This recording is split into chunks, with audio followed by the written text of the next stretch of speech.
గన్నవరం మాజీ ఎమ్మెల్యే వంశీ అరెస్టుపై హోంమంత్రి అనిత కీలక వ్యాఖ్యలు చేశారు.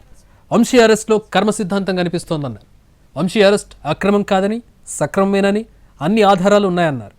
కేసులు పెట్టి అరెస్టు చేసే విషయంలో జాగ్రత్తగా ఉండాలని అన్నారు.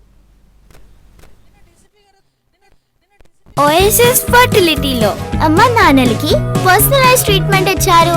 In the good hands of science. Mummy daddy అవ్వాలంటే ఓఎస్ఎస్ కి కాల్ చేయండి. ఉంటుంటారు అక్కడ ఉన్న వాళ్ళకి ఇచ్చి రావాలి. దానికి ఇంత రాద్ధాంతం చేసి మళ్ళీ పైగా డీజీపీ ఆఫీస్ను కూడా అంటే వాళ్ళు బ్యాక్ ఒకసారి వెళ్ళి వాళ్ళ గతం కూడా ఒకసారి గుర్తు తెచ్చుకుంటా ఉండాలి. దాన్నే కర్మ సిద్ధాంతం అంటారు. అది ఎలా మర్చిపోకూడదు?